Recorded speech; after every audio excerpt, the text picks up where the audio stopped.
السلام عليكم جميعا. هذا الفيديو إعادة رفع لفيديو قديم بعنوان بهدف إزالة الموسيقى والأغاني. أسأل الله نفسي وإياكم العافية. كل يوم أحد وثلاث وخميس هيكون في إعادة رفع لفيديو قديم، ويوم الجمعة إن شاء الله فيديو جديد. للمتابعين والمشاهدين الجدد حياكم الله، وأتمنى المحتوى يعجبكم. لا تخافوا، الجودة أحسن في الفيديوهات الجديدة. وللمحاربين القدماء اللي هيضطروا يستحملوا 24 إشعار لفيديوهات شافوها قبل هيك، شكرا لصبركم ودعمكم المستمر، وتعالوا نتعلم. شو هتكون ردة فعلكم لو قلت لكم انه قطتكم عم بتحاول تكلمكم؟ فيديو كبير اليوم هنتكلم عن الموضوع اللي وعدتكم فيه من زمان، لغة جسد القطط، اللي هي من اهم الامور اللي اي صاحب قطط لازم يتعلمها، لانها من الطرق الرئيسية اللي قطتنا بتتواصل فيها معانا. القطط في حواليها غيمة من الغموض، والشائع عنها انها حيوانات كتومة وغير تعبيرية. هذا الكلام غلط تماما. قطتنا فيهم يتواصلوا معنا انهم متحمسين، متألمين، متضايقين، سعيدين، واكثر واكثر واكثر. ولغتهم هي لغة الجسد، وبالتالي مهم نتعلم هذه اللغة عشان نعرف نسمعهم ونتواصل معاهم. تعالوا نتعلم.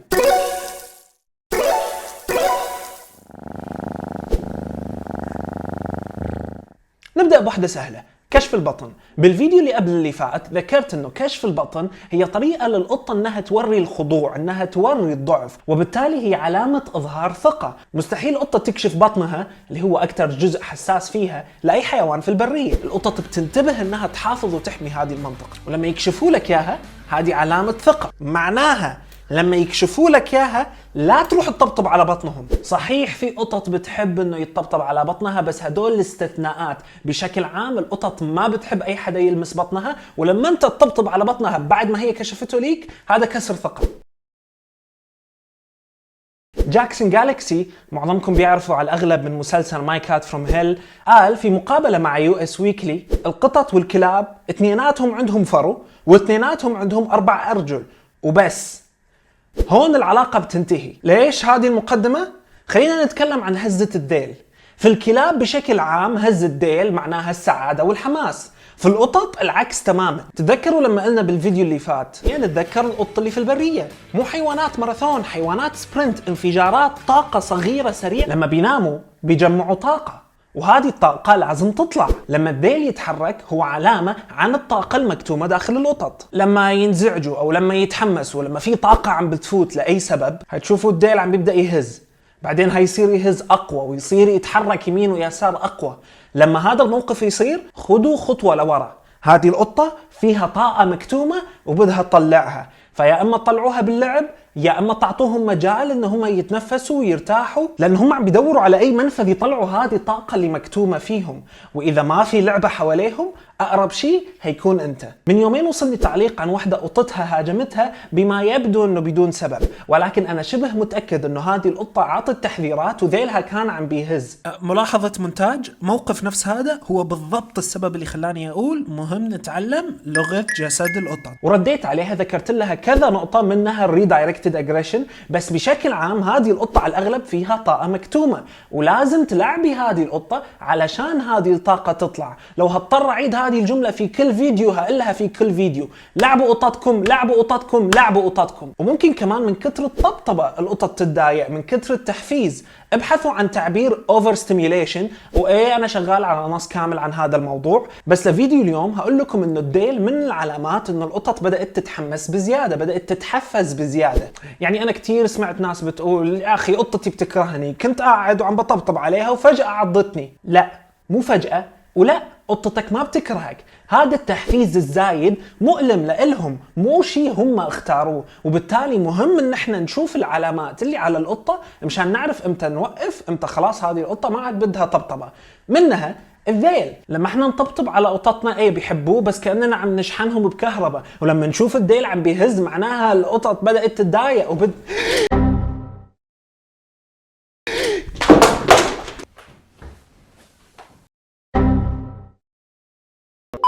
مشان هيك مهم نتعلم لغة جسد القطط. إذا بدأت تشوف ديل قطتك عم بيهز هذه علامة إنه خلاص وقف. علامة أخرى للديل اللي إذا قطتك ماشية سعيدة مرتاحة. Walk away, smug, self-assured. So smug.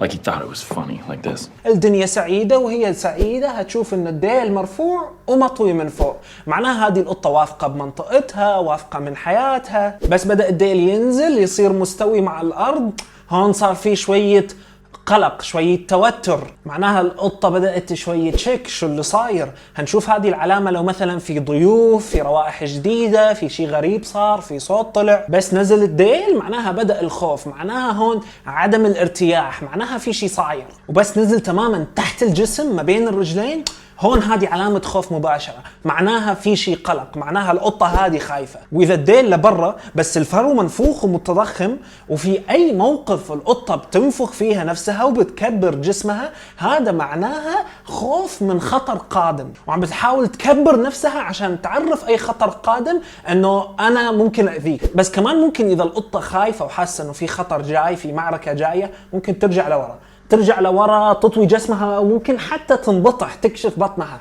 بس هذا كشف البطن مو معناه خضوع، مو معناه علامة ثقة. كشف البطن هذا هو تجهيز ليهم لرجليهم وإيديهم لأقوى هجوم القطة ممكن تسويه، اللي هو الخرمشة بالإيدين والرجلين. نفس الموقف انت عم بتطبطب لقطتك وبدأت تنزعج، بدأت تاخذ تحفيز بالزيادة، خلاص اخذت كفايتها من الطبطبة وبدأت تاخذ طاقة جواها مكتومة. من العلامات اللي هتشوفها هو ان الاذون هتبدأ تنزل، ترجع لورا، تصير مسطحة. واذا نزلوا لورا تماما صاروا مسطحين على الجسم، هذا معناها القطة عم تستعد لمعركة، معناها في خطر قادم. وهذه ردة فعل طبيعية، لانه اذا القطة دخلت في اي عراك ممكن اذونهم تنخدش وتتأذى بقوة، فهم عم بيرجعوهم لورا يسطحوهم على وشهم استعدادا للمعركة. اذا الاذون صارت مرفوعة لفوق تماما موجهة للامام، معناها مثلا عم بتصيد وبدها تركز على هدفها، او مثلا عم تتحرك يمين يسار، معناها في وضع الرادار، عم تسمع الاصوات اللي حواليها. القطة عندها القدرة انها تحرك اذنيها بشكل منفصل. العيون من الطرق الممتازة لفهم القطط، لأنه فيها أسلوبين تعبير. فينا نفهم من القزحية من العين نفسها إذا انقبضت أو انبسطت معاني، وفينا نفهم من الجفن نفسه إذا مفتوح أو مسكر معاني أخرى. إذا العيون متوسعة تماما ليها كذا معنى، والمعنى الأكثر شيوعاً واللي احنا بنشوفه بالبيت كتير هي لما القطة مثلا تصيد وانت قاعد عم بتحرك لعبة، لما العين تتوسع راح تعطيها قدرة أن يكون عندها مجال رؤية أكبر، وبالتالي هيساعدها تتعقب الحركة أحسن.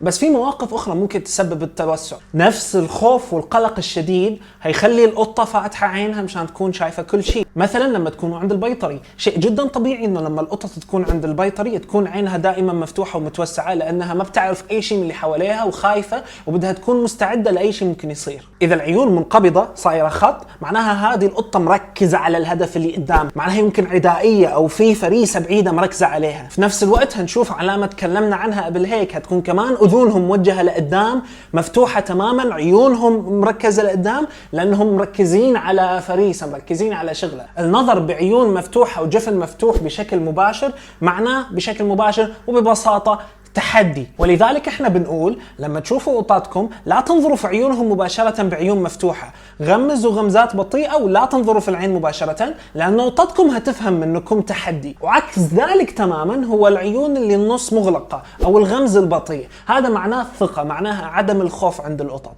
هذه قطة آمنة ومرتاحة وواثقة فيك بما فيه الكفاية انها تغمض عينها وانها تغمز لك ببطء لأنها عارفة انك ما راح تأذيها. شوارب القطط عضو مذهل. الشوارب هي أول شعر بينمو في جنين القطة في بطن أمها، وهي أطول وأسمك من الشعر العادي، وموجودة داخل الجلد أعمق ب3 مرات. بيساعدوا القطط إن هم يتعرفوا على الاهتزازات، على الإحساس، على قوام وخامة أي شيء بيحسوا فيه، على التغيرات البسيطة في تيار الهواء. بيكونوا ليهم نفس GPS بيساعدهم ينظروا في الليل وأكثر وأكثر. تعالوا نشوف شو ممكن يعلمنا عن مود القط. لو الشوارب مرتاحة شوي على جنب، هذه معناها إنه قطة عادية سعيدة مرتاحة. لو موجهين للأمام وللخارج معناها هذه القطة مهتمة بشيء أمامها. فلما نشوف شواربهم موجهة للخارج وللأمام معناها هم مركزين على شيء أمامهم، مثلا لما يلعبوا أو عم بيصيدوا. ونفس الأذون لو الشوارب راجعة لورا وملزقة على الوش معناها هذه القطة مستعدة لمعركة وعم تحمي نفسها. ونقطة جانبية ما لها علاقة بلغة الجسد بس مهم جدا أقولها، أبدا أبداً أبداً لأي سبب لا تقصوا شوارب قططكم. مو بس هيكون مؤلم جداً بالنسبة لهم، بس هيكونوا كأنكم عم تعموهم، هيكونوا دائماً متوترين وخايفين ودايخين. عاملوا شوارب قططكم نفس ما بتعاملوا عيونكم، وبنفس المنطق لا تشدوهم ولا تطبطبوا عليهم بشدة، لأنه هذا شعر حساس جداً. شو يعني السياق يأتي أولاً؟ ما في ولا أي نقطة من اللي ذكرتهم اليوم ممكن نعاملها لحالها، ممكن نعاملها في فراغ. كل هذه النقط بتأتي مع بعض بتناغم ما بين بعض، ومهم جدا نفهم سياق أي موقف قبل لا نستنبط أي معنى من أي علامة شفناها بقطتنا. أنا ذكرت مثال بنص هذا الفيديو، لو أنت مثلا داخل البيت قطتك شافتك انبطحت على بطنها، عم تكشف لك بطنها كعلامة خضوع، كعلامة ثقة فيك، كعلامة ترحيب. بس إذا مثلا قطة شافت قطة تانية وراحت على طول رجعت لورا، شواربها لازقة بوشها، عيونها مركزة لقدام، أذونها لازقة براسها، وراحت كشفت بطنها، هذه مو علامة خضوع، هذه القطة عم بتجهز رجليها لتهجم على اللي أمامها. فمهم نفهم سياق الموقف. خلوني أذكر لكم كم مثال تاني. على اليمين وعلى اليسار شايفين قطط رافعين ديلهم، بس القطة اللي على اليسار جسمها مستقيم ومرتاح، ودانها موجهة لقدام، شواربها على الجوانب، وديلها معقوف من فوق، فهذا دليل انه هذه قطة مرتاحة سعيدة. على اليمين شايفين انه الديل منفوخ، جسمها راجع لورا ورافعة ايديها مستعدة للهجوم، فهذا دليل على العداء. في هذه الصورة شايفين قطتين رافعين ظهرهم، بس اللي على اليسار القطة مغمضة عينها، شواربها مرتاحة، ودون أذانها مرتاحة، فهذا دليل انه هذه قطة بس عم تتمطط جسمها ومرتاحة. بينما على اليمين شايفين انه الأذون موجهة لورا، العين موجهة لقدام، الشوارب موجهة لقدام، الذيل منفوخ، فهذا دليل انه هذه قطة خايفة. السياق يأتي أولا. نفسي أتكلم في هذا الموضوع أكثر بس طولت عليكم بما فيه الكفاية. إذا عجبكم الفيديو لا تنسوا تحطوا لايك، كتير بيساعد القناة. إذا حابين تشوفوا فيديوهات تانية نفس هذه لا تنسوا تدوسوا سبسكرايب. أنا بقرأ كل تعليق وبحاول أجاوب على كل سؤال، فإذا حابين تسألوا أي سؤال عن قطتكم أو حابين تقترحوا مواضيع تانية لفيديوهات مستقبلية اتركوها تحت. كان معكم يوسف الحريري، السلام عليكم.